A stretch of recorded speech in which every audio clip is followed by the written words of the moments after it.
My name is Earl Brown. I've been a United Mine Workers member for 70 years, starting in December 10, 1939. I started to work at the mine as a common laborer. I then became a mine workers representative at the mine, a local union committeeman. I was appointed district representative for United Mine Workers District 20. I served on the district executive board. I served as the first and only black secretary treasurer of District 20 for 27 years, and I retired as secretary treasurer emeritus. I now serve as the president of local union 5986 retired local as president. The plant that I worked at, UMWA Mine, Wood Iron Company, and when I got started with the local union, I was always vocal when it comes to mistreatment of the mine workers over contractual issues.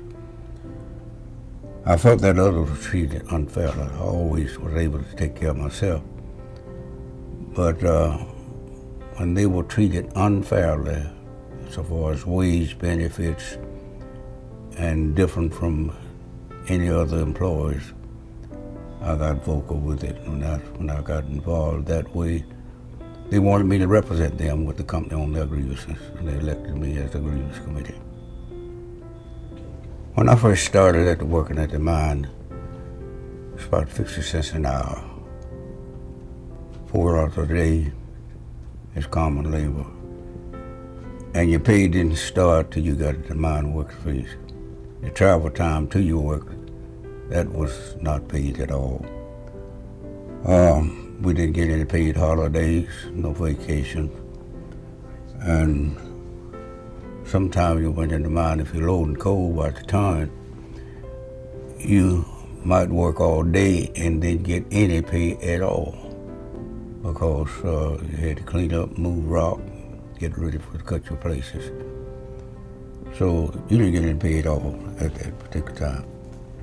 And we had to buy all of our tools, work clothes, there wasn't no clothes in the house or anything. The company, we didn't have health care. It's company doctors, and if you had children, they had to come to the house to deliver the babies, no hospitals. And if you got sick, the company doctor would come visit you, and they cut that out of your paycheck. I never lived in a company house, but I worked at the mine where the company houses were. All of those who lived in company houses, they were subject to the company in the water, the lights, and whatnot. And most of them, they traded at the company store. And the way they did that, when they went to work, they'd get cash advance, and that cash advance wasn't money. It was scrip. You could take that scrip, go to the store and buy your staples, buy your food, your clothing, your furniture and whatnot. And that's was one of the things that, and some of the people, they live just like this song, I owe my soul to the company store. That's the way they lived.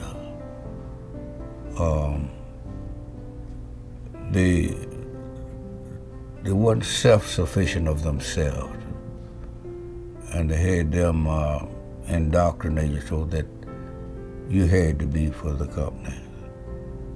And I guess the reason I never lived in the company house. And I tried to tell them, you need to save some of your money. When you go on strike, the company would finance them during that strike. When they went back to work, they didn't draw no money at all. They just worked for the company. So that was some of the figures that I never did like about the company and the company store. They had the people. They had the company sheriff, company doctors, everything company that you involved in, and you were company.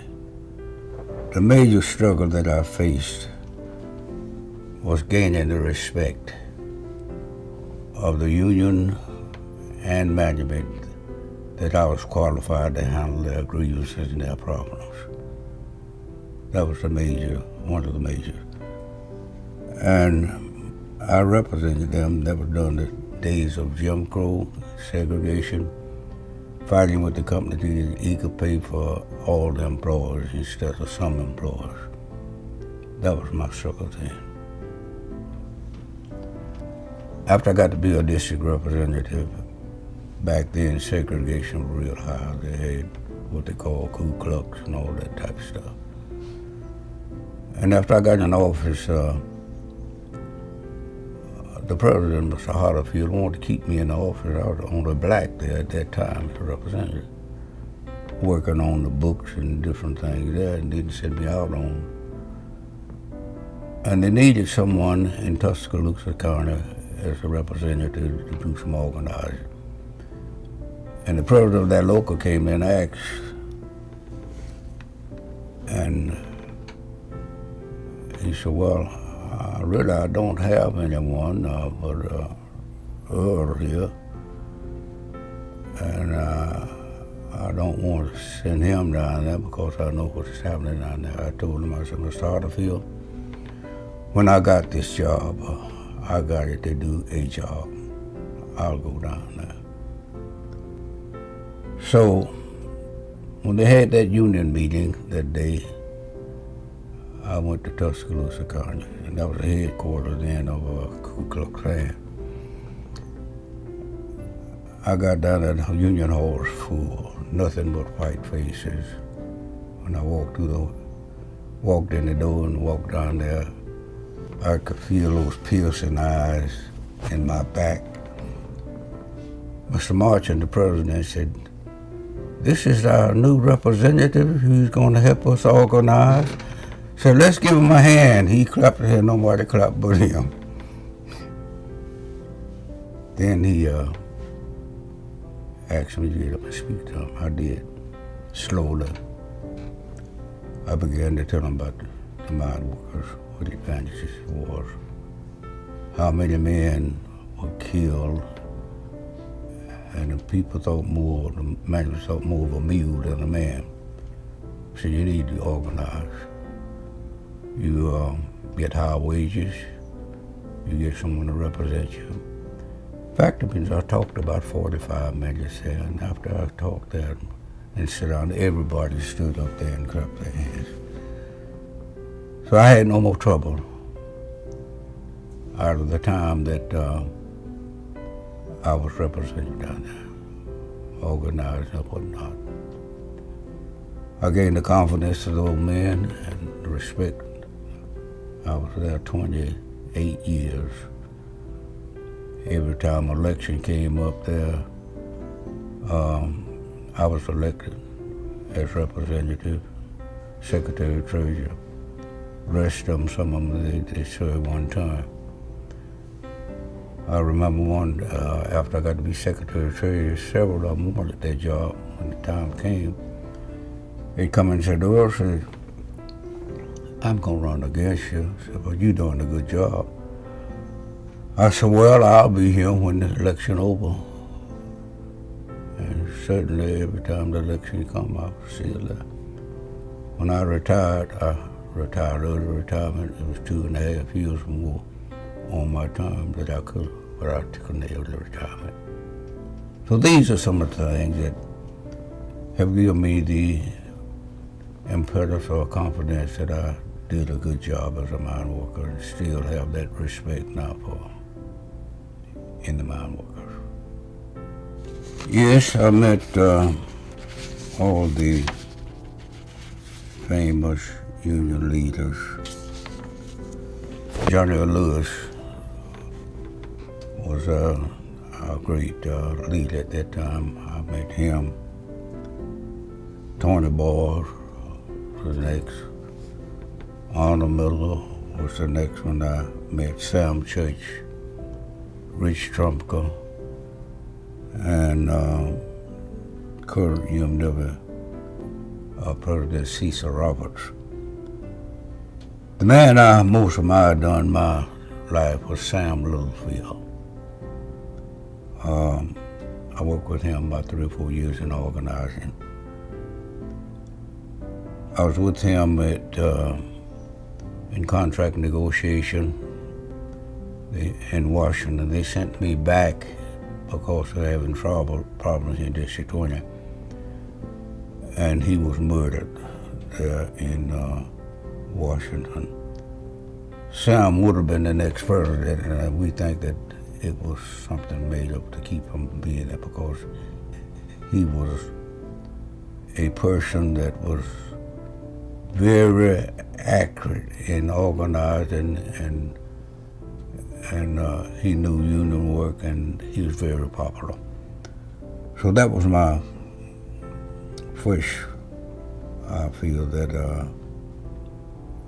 I admired, and one of my friends. I admire our UMWA president now, Cecil Roberts, because he's president now, and our health care, and he stabilized that we have health care. He stabilized the wages that we have wages. We got a contract coming up now, and we were in Las Vegas about a month ago. We have that solidarity that we're going to win a contract under Cecil Roberts. I admire him. But Sam Littlefield was the person that he's here on the local level, and we work together and organize. So that's the man that I really admire most. I have several. The first one, I think, when I first went into the mine, 21 years old, never been in the mine before. But that's the job that, at that time, that I went. And they sent me with several other experienced coal miners. At that time, they was pulling what they call pillars. They'd pull out all the coal and they'd pull in pillars. And when you pull those pillars, that looks in that top, and it will fall. And the rumbling started. They said, well, let's pull our shovels back. The older man knew, but I didn't know. They pulled the shovels back when that top fell. I left that running. And I got to the trap door. The mine foreman said, where you going, boy? I said, I'm going home. He said, what's happening? I said, that top falling down there and I can't stand it. He said, how long you been in the mine? I've been here about a week. He said, they had no business putting you there. They come back tomorrow and I'll put you somewhere else. And that's how I stayed at that mine at that particular time. The future holds great promises, but they got to be committed to it. Nobody gets something for nothing. And you have to have solidarity with your leaders and follow their leadership if you're going to get anything done. You can't do it yourself. You got to be organized. You have to have one purpose, one mind, one goal. And when you follow that type and not center on yourself, but center on everybody, then you can make it. That's what I tell the young people now.